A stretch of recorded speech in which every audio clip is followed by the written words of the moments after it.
जय हिंद प्यारे साथियों। कैसे हैं आप सब? उम्मीद है कि आप सब स्वस्थ मस्त जिंदाबाद और जबरदस्त होंगे। उत्तर प्रदेश स्पेशल की श्रृंखला को आगे बढ़ाते हुए आज हम लोग पढ़ने वाले हैं उत्तर प्रदेश की राजधानी लखनऊ मंडल। और इस लखनऊ मंडल के बारे में विस्तृत जानकारी प्राप्त करेंगे, जिसके अंतर्गत आपके जो 6 जिले आते हैं सभी जिलों के बारे में, यानी कि इस एक वीडियो के माध्यम से हम लोग पूरा का पूरा लखनऊ मंडल कंप्लीट कर लेंगे। जैसे आपका लखनऊ, हरदोई, उन्नाव, लखीमपुर खीरी, सीतापुर, रायबरेली, सभी जिलों के बारे में विस्तृत जानकारी प्राप्त करेंगे। तो आइए चलिए सीधा सीधा हम लोग चलते हैं और देखते हैं कि इस मंडल के बारे में क्या कुछ दिया हुआ है। तो लखनऊ यानी नवाबों का शहर, विरासत और विकास, यानी कि उत्तर प्रदेश का सबसे बड़ा मंडल जो है, उस मंडल के बारे में आज हम लोग विस्तृत अवलोकन करेंगे, अध्ययन करेंगे। आइए चलिए तो सीधा सीधा हम लोग शुरुआत करते हैं। देखते हैं सबसे पहले इस मंडल के अंतर्गत, ये जो हमारा मंडल है, इस मंडल के अंतर्गत कौन कौन से जिले आते हैं। तो सबसे पहला आपका एक तो लखनऊ खुद है, यानी कि आपका एक लखनऊ खुद आता है, उन्नाव, आपका हरदोई, सीतापुर, लखीमपुर खीरी और रायबरेली। लखनऊ मंडल के अंतर्गत हरदोई, लखनऊ, उन्नाव, सीतापुर, लखीमपुर खीरी और रायबरेली, ये 6 जिले आते हैं। और देखा जाए तो ये सबसे बड़ा मंडल है। क्या है? ये जो है सबसे बड़ा मंडल है। अगर बात करें उत्तर प्रदेश का सबसे बड़ा मंडल तो कौन सा है? लखनऊ, जिसके अंतर्गत 6 जिले आते हैं। और जो लखनऊ है ये आपका क्या है? गोमती नदी के जो उत्तरी पश्चिमी तट है उस पे क्या है? स्थित है। चलिए आइए आगे बढ़ते हैं। इसकी पहचान और स्थापना के बारे में हम लोग समझ लेते हैं। तो इसकी जो स्थापना यानी कि इसका जो संस्थापक की बात करें तो नवाब आसफुद्दौला थे। 1775 ईस्वी की बात है। ठीक है, कब? 1775, नवाब आसफुद्दौला। इसके जो उपनाम है, जैसे आपके उपनाम है, क्या है? लक्ष्मणपुरी, जिसे प्राचीन नाम है, नवाबों का शहर, बागों का शहर, गोल्डन सिटी और अवध नाम से जाना जाता है। अवध, क्या? अवध नाम से। आंशिक राजधानी बनी कब? आपका 1921 से लेकर 1935 में, और 1935 से वर्तमान तक पूर्णकालिक राजधानी। चलिए आगे देखते हैं। ऐतिहासिक धरोहर की बात करें तो 1786 में बड़ा इमाम बाड़ा, छोटा इमाम बाड़ा आपका 1837 में। और शाश्वत धरोहर में देखा जाए तो रूमी दरवाजा आता है, महाराजा बिजली पासी का किला आता है, दिलखुशा कोठी आता है, छतरपुर मंजिल आता है, आपका काकोरी आता है, हालसा खेड़ा आता है। ठीक है, चलिए आगे देखते हैं। कला एवं संस्कृत के बारे में बात करें तो ये जो चीजें अभी हम लोग समझ रहे हैं ये लखनऊ के बारे में समझ रहे हैं ना। कला 1971 में कला एवं शिल्प विश्वविद्यालय की स्थापना होती है। 1962 में राज्य ललित कला अकादमी बनता है। और इसके बाद 1963 में उत्तर प्रदेश संगीत नाटक अकादमी, और 1975 में भारतेंदु नाट्य अकादमी। और अगर बात किया जाए राष्ट्रीय कथक संस्थान की तो रविंद्रालय नाट्य केंद्र यहाँ पर स्थित है। भाषा और संरक्षण की बात किया जाए तो जो भाषा संस्थान है, उत्तर प्रदेश हिंदी संस्थान, उत्तर प्रदेश संस्कृत संस्थान, उत्तर प्रदेश जैन विद्या शोध संस्थान, उर्दू पंजाबी सिंधी अकादमी, ये भाषा संस्थान के लिए यहाँ पे है। ठीक है, संग्रहालय की बात कर लें तो संग्रहालय है मोतीलाल नेहरू बाल संग्रहालय, और डॉक्टर अंबेडकर पर्यावरण म्यूजियम है यहीं पे। और ये राज्य का पहला साक्षरता संग्रहालय यहाँ पे क्या है? अभी निर्माणाधीन है। क्या? राज्य का पहला साक्षरता संग्रहालय क्या है? अभी निर्माणाधीन है। शिक्षा एवं चिकित्सा हब की अगर हम बात करें तो सबसे पहले आपका यहाँ पर एलयू यानी लखनऊ विश्वविद्यालय है। डॉक्टर भीमराव अंबेडकर विश्वविद्यालय 1996 में ये केंद्रीय विश्वविद्यालय है। ठीक है, और doctor APJ Abdul Kalam technical विश्वविद्यालय है। डॉक्टर राम मनोहर लोहिया अवध विश्वविद्यालय यानी डॉक्टर राम मनोहर लोहिया राष्ट्रीय विधि विश्वविद्यालय, एक चीज ध्यान दीजिएगा, डॉक्टर राम मनोहर लोहिया अवध विश्वविद्यालय वो फैजाबाद में है, और यहाँ पे जो है वो डॉक्टर राम मनोहर लोहिया राष्ट्रीय विधि विश्वविद्यालय यानी कि लॉ की पढ़ाई होती है। इसके बाद आप यहाँ पे देख रहे होंगे केजीएमयू, ये है किंग जॉर्ज मेडिकल विश्वविद्यालय, जहां पर कार्डियोलॉजिस्ट के लिए स्पेशलिस्ट है। ये जो किंग जॉर्ज मेडिकल कॉलेज है इसके अंदर आपको मिलता है लॉरी। लॉरी क्या है? आपका कार्डियोलॉजिस्ट के लिए स्पेशलिस्ट है, जहां पे हार्ट का ऑपरेशन होता है। हार्ट से प्रॉब्लम जो भी होती है देखा जाए तो उत्तर प्रदेश का सबसे माना जाना हॉस्पिटल आपके केजीएमयू के अंतर्गत आता है लॉरी। ठीक है, अब देखते हैं अगला क्या है, संजय गांधी स्नाकोत्तर आयुर्विज्ञान संस्थान है यहाँ पे, डॉक्टर राम मनोहर लोहिया आयुर्विज्ञान संस्थान, अटल बिहारी वाजपेयी चिकित्सालय विश्वविद्यालय है, डॉक्टर शकुंतला मिश्रा पुनर्वास विश्वविद्यालय जो कि 2008 में, और ख्वाजा मोइनुद्दीन चिश्ती भाषा विश्वविद्यालय 2010 में। अब देखते हैं, समझते हैं राष्ट्रीय विज्ञान एवं अनुसंधान केंद्र जो है चिकित्सा के क्षेत्र में central drugs research institute CDRI है, पशु जैविक औषधि संस्थान है, वनस्पति एवं कृषि में देखा जाए तो NBRI है आपका, यानी नेशनल बोटेनिकल गार्डन है आपका, बीरबल साहनी इंस्टीट्यूट ऑफ जो है पैलियोबॉटनी है यहीं पे, ठीक है। अब यहीं पे देखा जाए आपका CISH यानी कि केंद्रीय उपोषण बागवानी संस्थान है, ठीक है। गन्ना अनुसंधान है यहीं पे, तकनीकी प्रबंधन के लिए अगर देखा जाए तो यहाँ पर क्या है, national bureau of fish genetic resource यानी कि NBFGR है, ठीक है। और यहीं पे सुदूर आपका संवेदन उपयोग केंद्र है, भारतीय प्रबंधन संस्थान है। ये सब कहाँ पे है, लखनऊ में स्थित है। अब कृषि एवं व्यापारिक नेटवर्क की अगर बात करें तो बीज एवं शोध के लिए आपका उत्तर प्रदेश बीज विकास निगम 2002, उत्तर प्रदेश कृषि अनुसंधान परिषद, लाल बहादुर शास्त्री गन्ना किसान संस्थान 1975, ये सब कहाँ पर स्थित है, आपके लखनऊ में स्थित है, ठीक है। चलिए, आपका राजकीय खाद्य प्रसंस्करण प्रौद्योगिकी संस्थान 1949, इसके बाद उत्तर प्रदेश निर्यात निगम लिमिटेड 1966, सब कहाँ पे स्थित है, लखनऊ में। आधुनिक इंफ्रास्ट्रक्चर की अगर हम बात करें तो आधुनिक इंफ्रास्ट्रक्चर जो है वो आपका जो है, हाँ, एशिया का सबसे बड़ा जनेश्वर मिश्र पार्क, एशिया का सबसे बड़ा जनेश्वर मिश्र पार्क, प्रदेश का सबसे बड़ा मॉल जिसे आप लुलु मॉल कहते हैं, कौन सा, लुलु मॉल, जो कि प्रदेश का सबसे बड़ा मॉल है।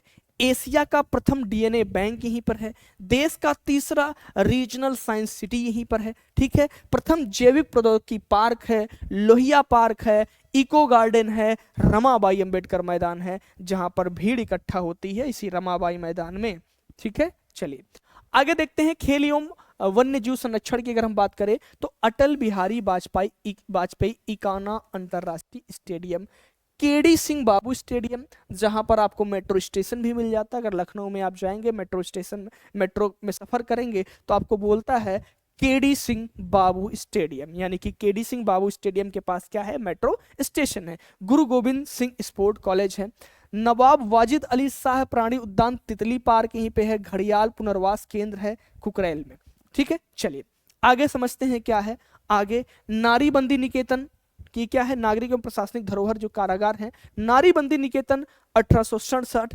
1940 संपूर्णानंद कारावास प्रशिक्षण संस्थान, 1949 आदर्श कारागार। आई बात समझ में, चलिए आगे देखते हैं। आगे अब हम लखनऊ को कंप्लीट कर चुके हैं और लखनऊ मंडल के अंतर्गत जो हमारा एक और जिला आता है जिसे हम रायबरेली के नाम से जानते हैं, अब इसके बाद हम रायबरेली की तरफ बढ़ चुके हैं और रायबरेली के बारे में प्राचीन विरासत से लेकर आधुनिक विकास तक यानी अब तक उसकी विस्तृत भौगोलिक, औद्योगिक और सांस्कृतिक मार्गदर्शिता यानी कि सब कुछ समझने वाले हैं एक ही शॉर्ट में। चलिए देखते हैं आपका जो ये है क्या, रायबरेली। रायबरेली की बात किया जाए तो बाराबंकी, लखनऊ, उन्नाव, फतेहपुर, कौशाम्बी, प्रतापगढ़, अमेठी इससे क्या हुआ है, घिरा हुआ है, सटा हुआ है। तो आपका जो उत्तर प्रदेश का 7 प्रमुख जिलों से घिरा एक महत्वपूर्ण केंद्र है वो कौन है भाई, रायबरेली। कौन कौन सा, लखनऊ, उन्नाव, फतेहपुर, कौशाम्बी, प्रतापगढ़, अमेठी और बाराबंकी, ठीक है। एकदम सेंटर में, हृदय में स्थित है कौन भैया, रायबरेली। आइए रायबरेली के बाद आगे बढ़ते हैं, इसकी प्राचीन जड़ें और पौराणिक महत्व को समझते हुए सई नदी की बात आती।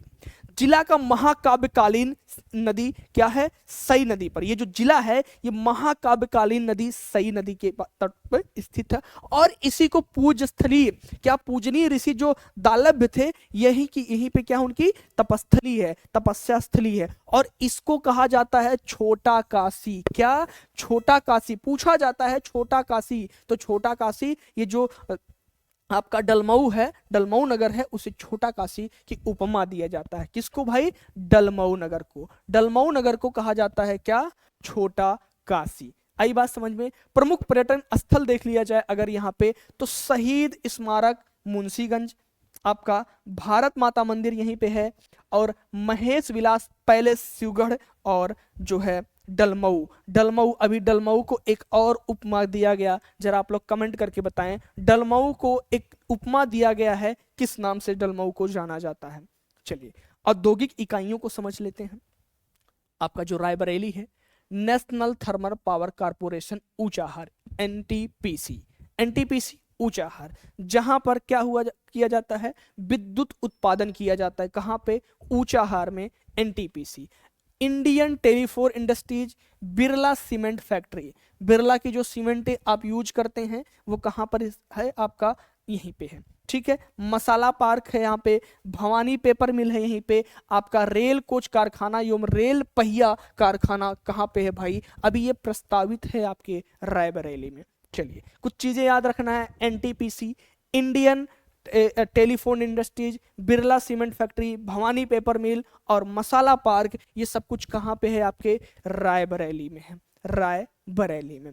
अब शिक्षा एवं स्वास्थ्य केंद्र को समझते हैं तो चिकित्सा एवं अनुसंधान की बात किया जाए तो AIIMS अभी निर्माणाधीन है।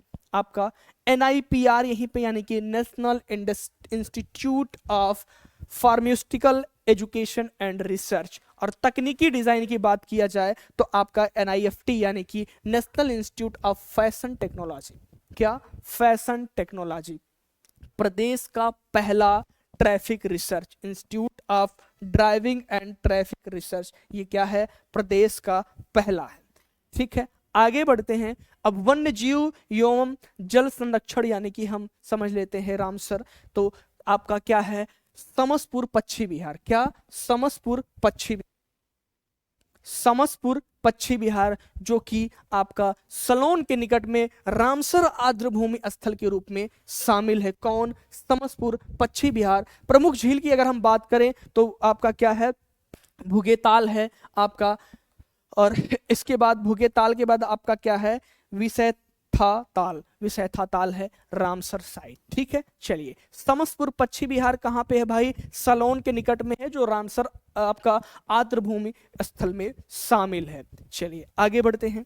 आगे बढ़ते हुए देखते हैं क्या मृदा की विशिष्टता को अगर समझें तो जो उत्तर प्रदेश की सर्वाधिक लवणीय और क्षारीय मृदा है वो आपका मिट्टी की बात कर रहा है। कैसी मिट्टी भाई? लवणीय और क्षारीय मृदा जो है, मिट्टी जो है वो रायबरेली जनपद में है। कहाँ पे है भाई? रायबरेली जनपद में है, ठीक है, रायबरेली जनपद में है। अब इसके बाद हम लोग अगले जिले की तरफ प्रस्थान करते हैं। अगला जिला है कौन सा भाई? हरदोई। हरदोई की विस्तृत भौगोलिक एवं सांस्कृतिक परिचय को आगे बढ़ाते हुए हम लोग चलते हैं और देखते हैं कि क्या कुछ हरदोई में होने वाला है। अवध का चौराहा कहा जाता है। क्या? अवध का चौराहा किसे भाई? हरदोई को कहा जाता है।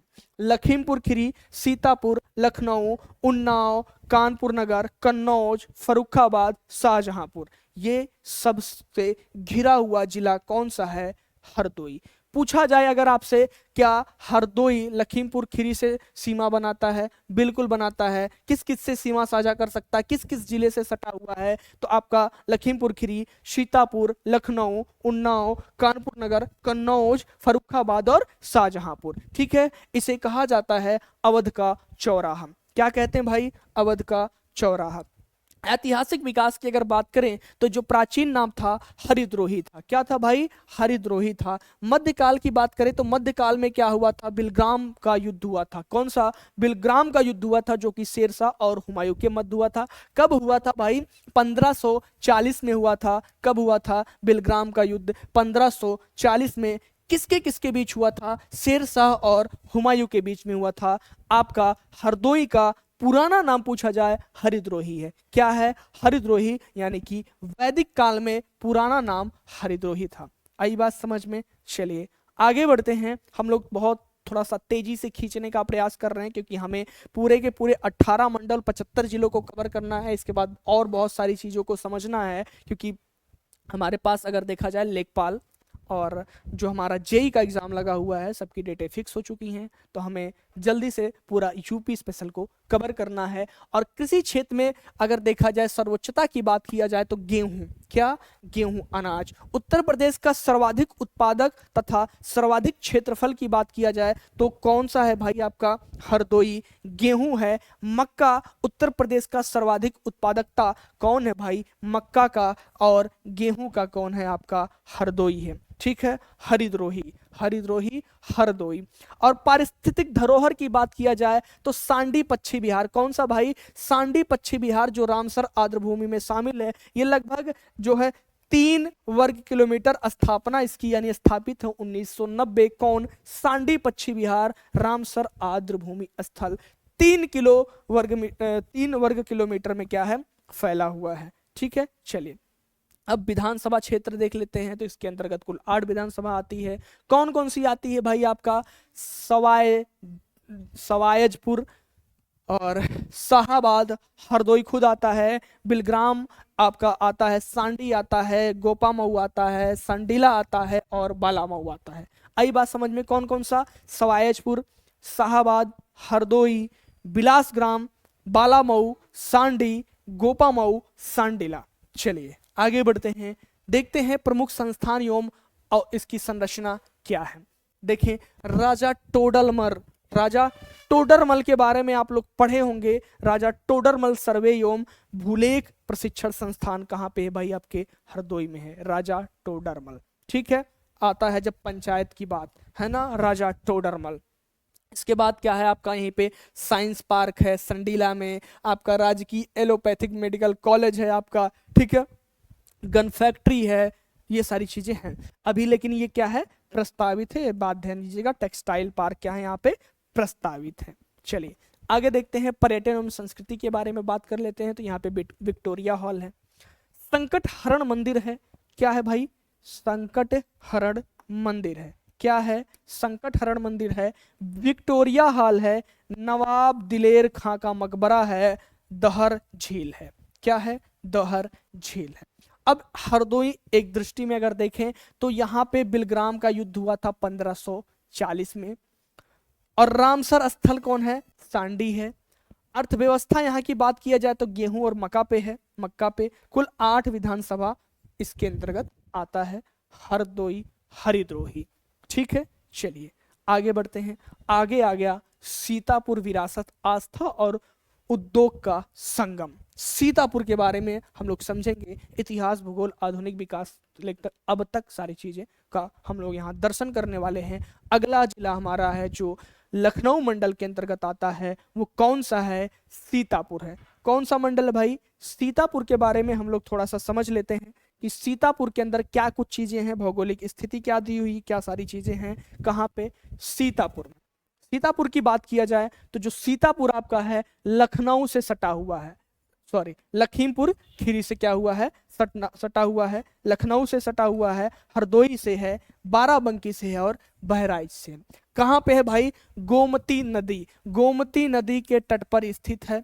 और ये क्या है, बासरा संगम, बासरा नामक स्थान पर शारदा नदी का सरयू नदी में संगम होता है। जो बासरा संगम है यानी बासरा नामक स्थान है, वहां पे क्या होता है, शारदा नदी और सरयू नदी का, यहाँ पे ये बासरा है, अब ये यहाँ पे शारदा नदी और सरयू नदी का संगम हो रहा है। उसके बाद ये आगे बढ़ जा रही है और गोमती नदी के तट पर क्या है, स्थित है। इसमें कौन कौन से जिले घिरे हैं, हरदोई, लखनऊ, बाराबंकी, बहराइच और लखीमपुर खीरी, क्या है, लखीमपुर खीरी। चलिए आगे बढ़ते हैं, आगे देखते हैं। आगे अगर बात किया जाए ऐतिहासिक आधार को देखा जाए तो जो प्राचीन आधार है, सम्राट विक्रमादित्य द्वारा इसकी स्थापना होती है। 88,000 ऋषियों की तपोभूमि व त्रेतायुगीन तीर्थ स्थल नैमिषारण्य।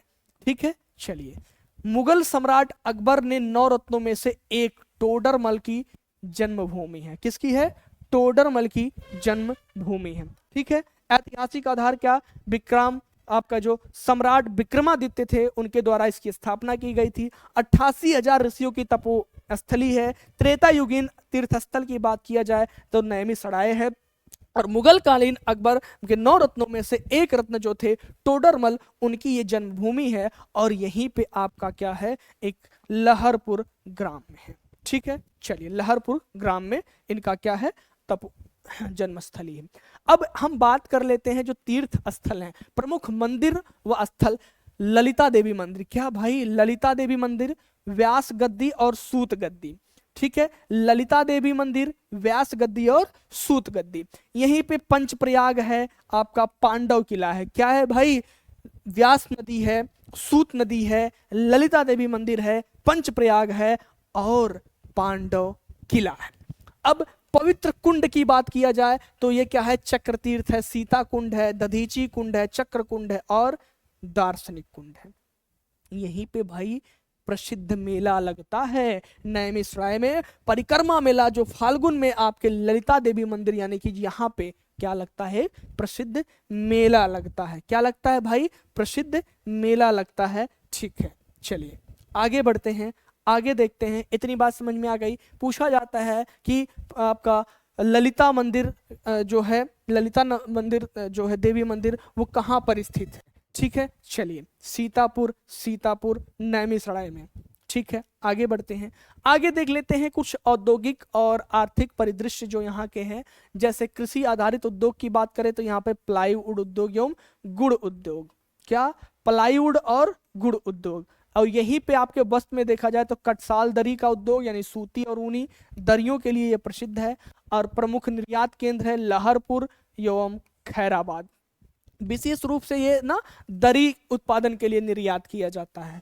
अगर दरी की बात किया जाए तो क्या है, दरी के लिए यहाँ पे किया जाता है। आई बात समझ में, चले अभी यहीं पे क्या हो रहा है, औद्योगिक पार्क का जो क्या किया जा रहा है, स्थापना किया जा रहा है, जो कि अभी निर्माणाधीन है, यानी कि अभी उस पर काम चल रहा है। जनसंख्या और प्रमुख संस्थान के बारे में समझे तो सबसे ज्यादा जो सबसे सर्वाधिक यहाँ पे जाति है वो कौन सी है, अनुसूचित जाति, जाति क्या करती है, निवास करती है, यानी कि एससी शेड्यूल्ड कास्ट। ठीक है, उत्तर प्रदेश में सर्वाधिक अनुसूचित जातियां जो एससी यानी शेड्यूल्ड कास्ट जो कहते हैं वो आपका कहाँ पे, सीतापुर में निवास करती हैं। प्रमुख संस्थान की बात किया जाए तो रीजनल इंस्टीट्यूट ऑफ ऑफ्थल्मोलॉजी आपका सीतापुर में आंख अस्पताल है, जो कि डॉक्टर महेश प्रसाद मेहरे ने 1926 में शुरुआत किया था।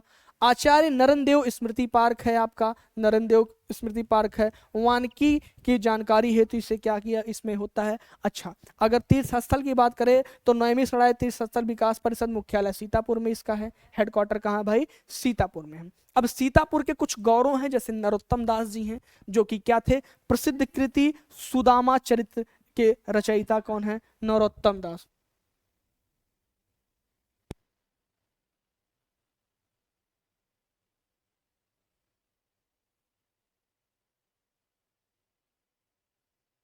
चलिए बात समझ में आ गई। नरोत्तम दास, प्रसिद्ध कृति इनकी कौन सी है भाई, सुदामा चरित, सुदामा चरित की ये रचयिता हैं। आचार्य नरेंद्र, कौन, आचार्य नरेंद्र, ये क्या थे, प्रमुख शिक्षाविद थे और ये स्वतंत्रता सेनानी थे, इनके स्मृति में पार्क में जुड़े हैं।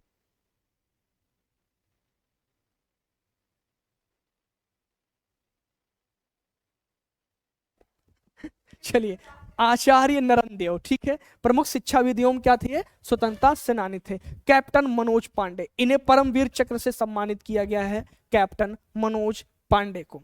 आइए अब एक नजर में सीतापुर, एक नजर, नजर हटी दुर्घटना घटी। आस्था की बात किया जाता है, 88,000 ऋषियों की तपोभूमि रही है आपकी सीतापुर। चक्र तीर्थ और ललिता देवी मंदिर स्थित है। उद्योग की बात करें तो यहाँ पे क्या है भाई, दरियां बनाई जाती हैं, औद्योगिक पार्क का निर्माण किया गया है, गोमती नदी के तट पर है, बासरा में सरयू और शारदा नदी का संगम होता है, सर्वाधिक एससी कैटेगरी के लोग यहाँ पर निवास करते हैं। टोडरमल, नरोत्तम दास, कैप्टन मनोज पांडे की ये क्या है, जन्मस्थली है, तपोभूमि है। चलिए आगे बढ़ते हैं, आगे आया उन्नाव, विरासत, प्राकृतिक और प्रगति का संगम। उन्नाव जिला, जिला दर्शन हम लोग करने वाले हैं अब किसका भाई, उन्नाव का। उन्नाव जिला में क्या कुछ है आइए समझते हैं और देखते हैं। उन्नाव नदियों का गलियारा कहा जाता है, क्या भाई, नदियों का गलियारा, सई नदी, इसके बाद यहाँ पे गंगा नदी, ठीक है, सई नदी, गंगा नदी। इसे कहते हैं उन्नाव जनपद गंगा और सई नदी के मध्य स्थित है। यहाँ प्रमुख जिलों से घिरा हुआ, कितने, 5 प्रमुख जिलों से घिरा हुआ है। कौन कौन जिला है? कानपुर, फतेहपुर, रायबरेली, लखनऊ और हरदोई। नदियों का गलियारा कहा जाता है इसे। चलिए आगे बढ़ते हैं, आगे देखते हैं जो आपका कोसल महाजनपद। अब बात आती है उन्नाव कोसल महाजनपद, जो आपका प्राचीन काल में उन्नाव जनपद था। कोसल महाजनपद का एक महत्वपूर्ण क्या था? भाग था। क्या था? कोसल महाजनपद का महत्वपूर्ण ये भाग था। चलिए अब समझते हैं क्या, थोड़ा सा स्वतंत्रता संग्राम के जो महानायक थे, जैसे रामराव बक्सर सिंह, चंद्रिका बख्श सिंह, आपके मौलाना हसरत मोहानी और बिशंबर दयाल त्रिपाठी। विशेष रूप से देखा जाए तो अमर शहीद चंद्रशेखर आजाद मूल रूप से उन्नाव के निवासी थे, किंतु उनका जन्म मध्य प्रदेश के अलीराजपुर में हुआ था। किसकी बात हो रही है? चंद्रशेखर आजाद। अमर हैं, अमर रहेंगे, अमर बहादुर, अमर शहीद चंद्रशेखर आजाद मूल रूप से उन्नाव के निवासी थे। अब कुछ प्रमुख साहित्यकार हैं। न थके हैं पांव कभी, ना ही हिम्मत हारी है। साहित्यकारों के बारे में कुछ समझ लेते हैं। उन्नाव हिंदी साहित्य का एक अनमोल रत्न था, जिन्होंने बहुत से महान हस्तियों को जन्म दिया। सूर्यकांत त्रिपाठी निराला, जो कि यहीं के मूल निवासी थे, शिवमंगल सिंह सुमन, रामविलास शर्मा, प्रताप नारायण मिश्र, भगवती चरण वर्मा, जगदम्बा प्रसाद मिश्र हितैषी जिन्हें कहते हैं। निराला जी, सूर्यकांत त्रिपाठी निराला, जो कि छायावाद के प्रमुख कवियों में से एक हैं। आपके शिवमंगल सिंह सुमन, रामविलास शर्मा, जगदम्बा प्रसाद मिश्र हितैषी, प्रताप नारायण मिश्र और भगवती चरण वर्मा उन्नाव के जो साहित्यकार हैं।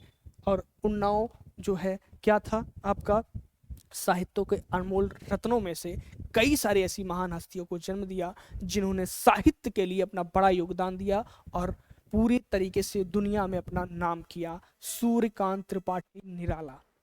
ठीक है, चलिए आइए हम लोग बात करते हैं आगे। आगे समझते हैं क्या धार्मिक एवं पर्यटन स्थल उन्नाव के बारे में। ठीक है, क्या? राजराजेश्वरी श्री विद्या मंदिर, बांगरमऊ, बंथरा, बक्सर और सचानकोट, बरदका और परियर। ठीक है, चलिए आगे देखते हैं। आगे कुछ उन्नाव के आर्थिक चालक के बारे में समझ लेते हैं। जैसे पारंपरिक शिल्प जो हैं, जैसे जरी जरदोजी का कार्य। क्या? जरी का कार्य यहाँ पर होता है। जिला एक उत्पादक। ठीक है, इसके बाद मच्छरदानी है ना, मच्छरदानी बनाई जाती है यहाँ पे। गर्मी का मौसम आ रहा है और इसी का सहारा लेना पड़ेगा, है ना। चलिए आधुनिक उत्पादक में देखा जाए, लेदर टेक्नोलॉजी पार्क यहाँ पर है, रासायनिक उद्योग है और ट्रांस गंगा सिटी है। ठीक है, चलिए आगे देखते हैं। आगे पारिस्थितिक गौरव और पक्षी अभयारण्य को देख लेते हैं। नवाबगंज पक्षी विहार की स्थापना, यह उत्तर प्रदेश का प्रथम पक्षी विहार है। उत्तर प्रदेश का प्रथम, हाँ, पक्षी विहार क्या है भाई? नवाबगंज। नवाबगंज क्या है? 1984 में नवाबगंज पक्षी विहार की स्थापना हुआ यहाँ पे, और ये उत्तर प्रदेश का प्रथम पक्षी विहार है। ये कहाँ पर स्थित है? कमेंट करके आप लोग बताइए। अब नाम परिवर्तन में देखा जाए तो शहीद चंद्रशेखर आजाद पक्षी अभ्यारण्य, इसका नाम क्या हुआ? परिवर्तन कर दिया गया। इसे रामसर आर्द्रभूमि स्थल घोषित कर दिया गया है। इसे, जिसका पहला नाम था नवाबगंज पक्षी विहार, जो कि उत्तर प्रदेश का प्रथम पक्षी विहार था, उसका नाम परिवर्तित करके शहीद चंद्रशेखर आजाद पक्षी अभ्यारण्य कर दिया गया है और इसे रामसर साइट में सम्मिलित कर लिया गया है। चलिए आगे बढ़ते हैं। आगे देखते हैं। आगे लखनऊ, आगरा लखनऊ एक्सप्रेसवे, दनादन, यहाँ से आपका आता है करौल कला गांव और ये आगरा लखनऊ एक्सप्रेसवे निकल जाता है। राज्य सरकार ने उत्तर प्रदेश का पहला एक्सप्रेसवे औद्योगिक पार्क उन्नाव के ककरौला गांव में क्या किया था? क्या भाई? कौरोकला गांव। कौरोकला गांव, भाई नाम है बड़ा अजीब है, कौरोकला। ऐसे ककरौला गांव भी है ना, बड़ा याद आ जाता है ककरौला। ये क्या है, कौरव कला गांव में स्थापित करने के लिए जमीन चिन्हित की है, आगरा लखनऊ एक्सप्रेसवे के जस्ट समीप में। अब उन्नाव का समग्र स्वरूप देखते हैं। रामसर का दर्जा दिया गया है, बिल्कुल बात सही है, अभी हमने जस्ट पढ़ा। और यहाँ पे कौशल की जड़ें और साहित्यिक दिग्गज हुए। साहित्यिक दिग्गज के बारे में भी हम लोगों ने पढ़ा, ठीक है। रामविलास शर्मा और सूर्यकांत त्रिपाठी निराला जैसे महान हस्तियाँ उन्नाव में जो कि मूल निवासी थे, ठीक है। और ओडीओपी का प्रथम एक्सप्रेसवे पार्क बना, ठीक है। एक ऐसा जिला जहां प्राचीन विरासत और भविष्य की औद्योगिक दृष्टि एक साथ पनपते हैं, ऐसा कौन सा जिला है भाई, उन्नाव जिला है, ठीक है। चलिए आगे बढ़ते हैं, आगे देखते हैं लखीमपुर खीरी, लखनऊ जनपद का आखिरी जिला हम लोग पढ़ने जा रहे हैं, जो है वो क्या है, लखीमपुर खीरी।